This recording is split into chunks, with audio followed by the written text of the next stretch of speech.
ईक्षा Hindi classes में स्वागत है आपका। आज हम उपसर्ग और प्रत्यय पढ़ेंगे। मूल शब्द के साथ उपसर्ग और प्रत्यय लगते हैं, उनके बारे में पढ़ेंगे।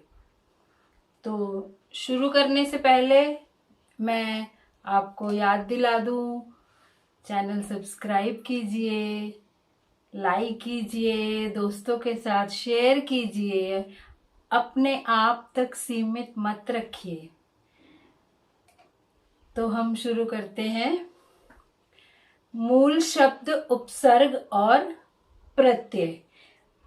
आप जानते हैं मूल शब्द जो हम अपनी भाषा में दिन में न जाने कितने प्रयोग करते हैं मूल शब्द। और पिछले वीडियो में जिसमें मैंने रूढ़, यौगिक और योगरूढ़ शब्द आपको बताए थे, उनमें रूढ़ शब्दों को मूल शब्द कहते हैं, ये बताया था। रूढ़ शब्द अपने आप में पूर्ण होते हैं, सार्थक होते हैं, उनके अर्थ परंपरा से चले आ रहे हैं, लेकिन उनके खंड करने पर कोई अर्थ नहीं होता। ये सारा मैं पिछले वीडियो में रूढ़, यौगिक, योग रूढ़ वाले वीडियो में सारा अच्छी तरह समझा चुकी हूं। तो आपको अगर याद करना हो रूढ़ शब्द क्या है, मूल शब्द क्या है, यौगिक शब्द क्या है, तो एक बार वह वीडियो भी आपको देखना पड़ेगा। उससे आपको उपसर्ग और प्रत्यय समझना आसान हो जाएगा।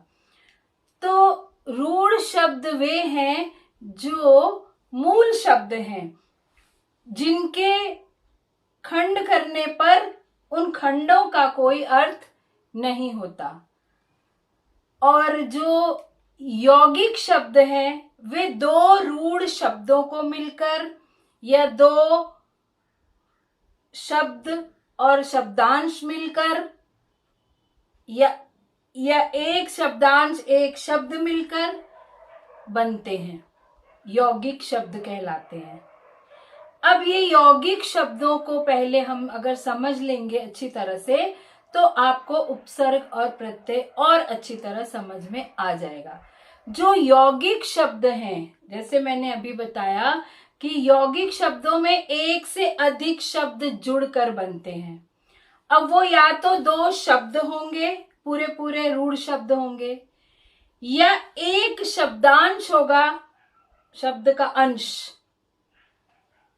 और दूसरा शब्द होगा, या पहला शब्द होगा, दूसरा शब्दांश होगा, वो जुड़कर यौगिक शब्द बनेंगे।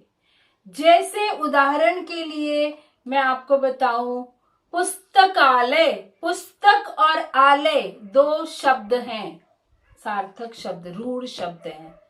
तो पुस्तक और आलय दो रूढ़ शब्द हैं जिनके अर्थ हैं, ये दोनों मिलकर यौगिक शब्द पुस्तकालय बन गए। अब एक शब्दांश और एक शब्द मिलकर भी यौगिक शब्द बन सकते हैं। जैसे अवगुण, गुण एक शब्द है, सार्थक शब्द है, क्वालिटी जिसका अर्थ है क्वालिटी, और अव जो है वो शब्दांश है। अव का वैसे कोई अर्थ नहीं होता, शब्दांश का कोई अर्थ नहीं, वो मैं अभी आपको बताती हूं। अव और गुण, शब्दांश और शब्द मिलकर एक यौगिक शब्द बन गया, अवगुण। अब पहले शब्द और बाद में शब्दांश, जैसे हम कहें कि घरेलू, घर शब्द है जिसका अर्थ हम जानते हैं सब, और एलू शब्द जुड़कर घरेलू बन गया। घरेलू सामान, घरेलू दिनचर्या यूज करते हैं घरेलू शब्द। तो घरेलू, घर और एलू। अब यहां शब्द पहले आया, शब्दांश, एलू शब्दांश बाद में आया, तो यौगिक शब्द बन गया घरेलू। अब ये जो शब्दांश हैं, जो शब्दों के साथ जुड़कर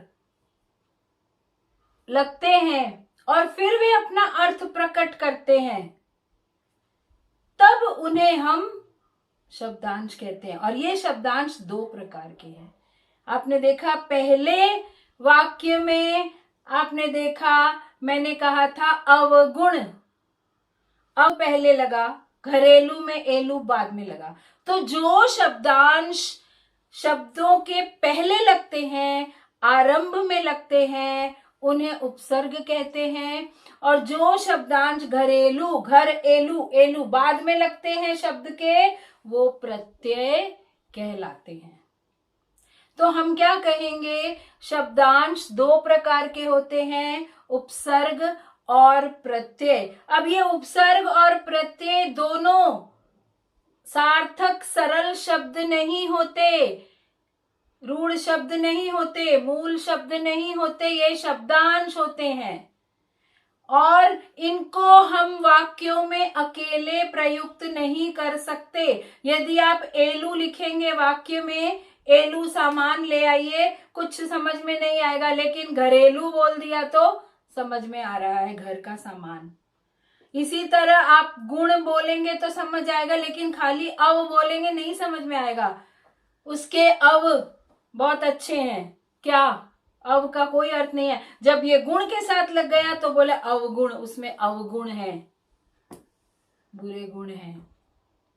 तो इस तरह से हम कह सकते हैं कि शब्दांश वाक्य में अकेले प्रयुक्त नहीं होते, वे शब्दों के साथ साथ जुड़कर ही अपना अर्थ प्रकट करते हैं। तो क्या कहेंगे हम, उपसर्ग वे लघुतम शब्दांश हैं जो शब्द के प्रारंभ में लगकर नए शब्दों का निर्माण करते हैं, और प्रत्यय भाषा के वे लघुतम सार्थक खंड हैं जो शब्द के अंत में जुड़कर नए शब्दों का निर्माण करते हैं। तो आपको ये तो बात समझ आ गई होगी कि उपसर्ग क्या है, प्रत्यय क्या है। तो एक बार मैं और आपको बता दूं कि शब्दांश जो होते हैं वो शब्दों के आरंभ में या अंत में लगते हैं और अपना अर्थ स्पष्ट करते हैं। शब्द का अर्थ बदल जाता है इनके लगने से। अब जैसे गुण शब्द है, इसके आगे अव लग गया तो गुण का उल्टा हो गया, अवगुण, बुरे गुण। तो इनका अर्थ ही बदल जाता है शब्दों का जब ये शब्दों के साथ लगते हैं। तो यहां तक आपको समझ में आ गया। अब हम देखेंगे एक एक करके उपसर्ग और प्रत्यय के विषय में। मुझे उम्मीद है आपको ये कॉन्सेप्ट तो क्लियर हो गया होगा कि उपसर्ग क्या है और प्रत्यय क्या है। अब हम देखते हैं उपसर्ग। उपसर्ग तीन प्रकार के उपसर्ग हैं, तत्सम उपसर्ग, तद्भव उपसर्ग और विदेशी आगत उपसर्ग।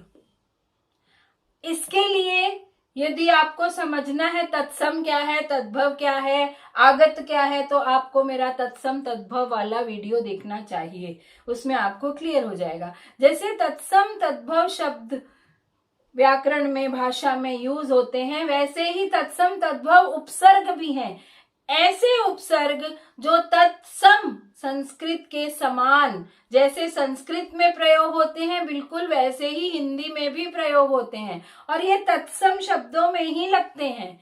जो संस्कृत के शब्द हिंदी में आ गए, अब ये तत्सम तद्भव समझने के लिए आप मेरा तत्सम तद्भव वाला वीडियो जरूर देखिए, तो आपको क्लियर हो जाएगा।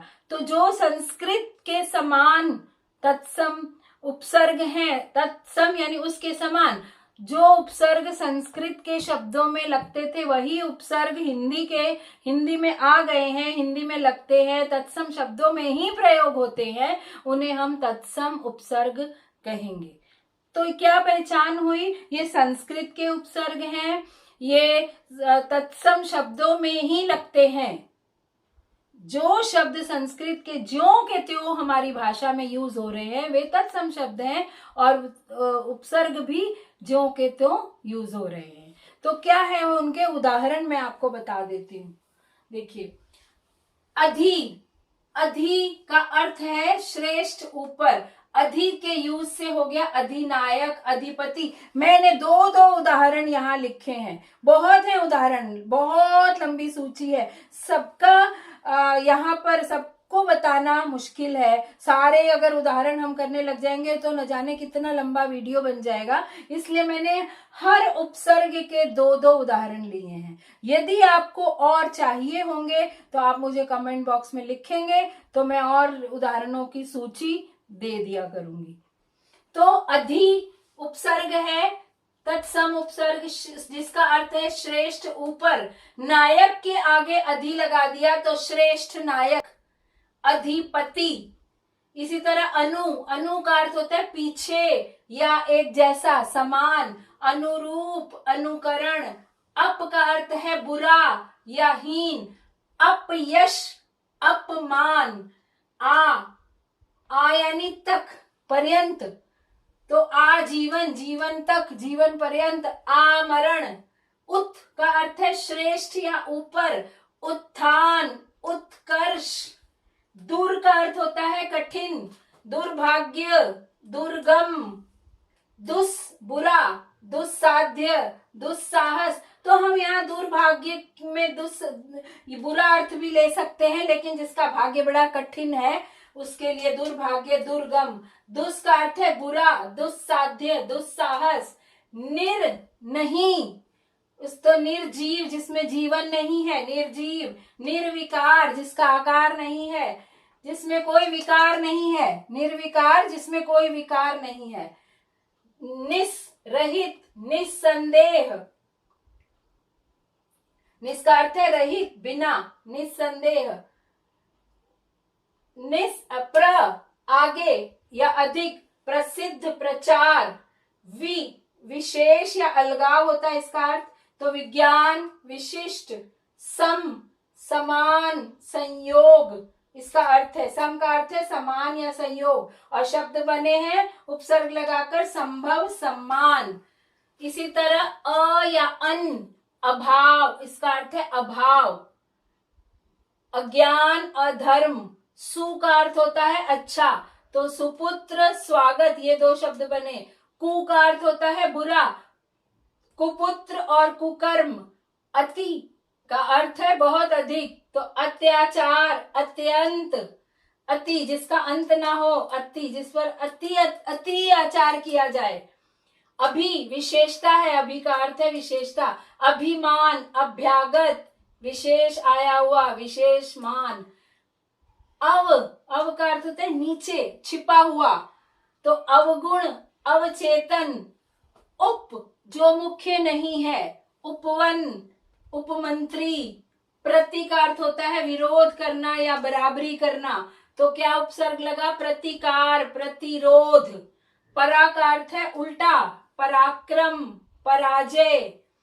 अब देखिए उपसर्ग में कई बार किसी शब्द में एक से अधिक उपसर्ग भी लगते हैं, एक, दो, तीन उपसर्ग भी लग सकते हैं, एक से अधिक उपसर्ग भी लग सकते हैं। तो जैसे समालोचन शब्द है, इसमें दो उपसर्ग लगे हैं, सम आलोचन, समालोचन। परिआवरण, पर्यावरण, पर्यावरण के आगे दो लगे हुए हैं उपसर्ग, परिआवरण।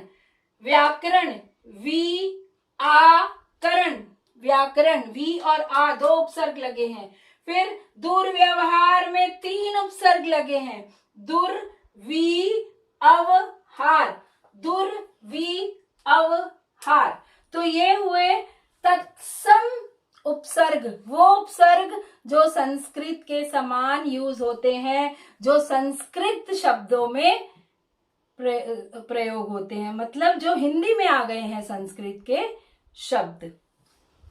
तो अब हम देखते हैं तद्भव उपसर्ग। तद्भव उपसर्ग जैसे आपने तत्सम तद्भव में देखा था, जो शब्द संस्कृत से निकलकर अनेक सोपानों से होते हुए, गुजरते हुए हिंदी तक पहुंचे हैं, वे तद्भव शब्द हैं। तो संस्कृत से होकर पाली, प्राकृत, अपभ्रंश से हिंदी में आने वाले शब्द तद्भव कहलाते हैं। इसको भी समझने के लिए आप तत्सम तद्भव वाला वीडियो जरूर देखिए। तो वे शब्द जो हिंदी में संस्कृत से आते आते अपना रूप बदल चुके हैं, वे भी उपसर्ग हैं, उनमें उपसर्ग भी हैं। तो जैसे, और वे तद्भव शब्दों में ही लगते हैं। तद्भव उपसर्ग तद्भव शब्दों में ही लगेंगे, तद्भव उपसर्ग तत्सम शब्दों में नहीं लगेंगे, ये बात याद रखिए। तो अन का अर्थ है नहीं, अनपढ़, अनहोनी, ये तद्भव शब्द है और उपसर्ग भी तद्भव है, ये बात याद रखिए। नहीं, अनपढ़, अनहोनी। नी का अर्थ है कम या बिना। निडर, निहत्था, जिसके हाथ में कुछ नहीं है। दु उपसर्ग है जिसका अर्थ है बुरा। दुबला, दुलत्ती। का अर्थ होता है बुरा। तो कपूत, या बेटी अच्छी नहीं है तो उसको कहेंगे कपूती। स का अर्थ है अच्छा। सपूत, सजग, जगा हुआ। अध का अर्थ होता है आधा, तो अध पका, अधमरा, जो आधा पका हुआ है, आधा मरा हुआ है। बिन का अर्थ है नहीं। बिन मांगा, बिन ब्याहा, बिना मांगे, बिना ब्याहा हुआ। उन का अर्थ होता है एक कम, जैसे 19, 29, 39, 49, 59, 69, 79। तो उन का अर्थ होता है एक कम। तो 19, 30 के आगे उन लग गया, 20 के आगे उन लग गया, 19 हो गया। भर पेट, भरपूर, भर का अर्थ समझते हो, भरा हुआ। कु मतलब बुरा। कुपात्र, कुढंग। अब एक बात याद रखिएगा, इसी तरह सुपात्र और सुडौल।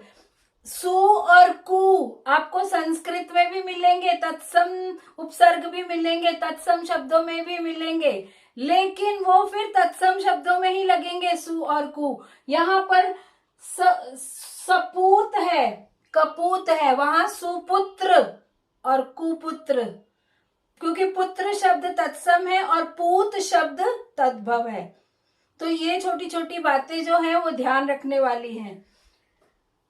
उसके बाद है ये तद्भव उपसर्ग, आपको समझ में आ गए, जो हिंदी के उपसर्ग हैं, जो संस्कृत के नहीं है, हिंदी में रूप बदल कर आ गए हैं। अब है आगत। आगत यानी आए हुए, विदेशों से आए हुए। हमारे हिंदी भाषा में जो शब्द अपनाए गए हैं, जिनके साथ उपसर्ग लगे हुए हैं, वो है अरबी फारसी के शब्द, जो उर्दू में प्रयोग होते हैं। तो हमारे हिंदी में जो उर्दू में प्रयोग होने वाले शब्दों का प्रयोग होने लगा है, जो हिंदी ने अपना लिए हैं, उनके उपसर्ग हैं। जैसे देखिए, ब उपसर्ग का अर्थ होता है के साथ। तो बखूबी, बदौलत, बखूबी, खूबी के साथ, बदौलत, उनकी बदौलत, उनके कारण, दौलत के साथ। बा के साथ, बाकायदा, बा अदब, कायदे के साथ, अदब के साथ। बे उपसर्ग है जिसका अर्थ है बिना, बेअदब, बेवफा, आपको और समझ आ रहा होगा। बद यानी बुरा, तो बद उपसर्ग लगा, लेकिन ये सारे उर्दू शब्दों के साथ ही लगेंगे जो हिंदी के हो गए हैं अब, मगर मूल रूप से ये कहाँ के हैं? अरबी फारसी के शब्द हैं। बद बुरा, बदसूरत, बदतमीज। ला का अर्थ है नहीं, लाजवाब, लापरवाही। हम का अर्थ है साथ साथ, तो हम सफर, हम राह।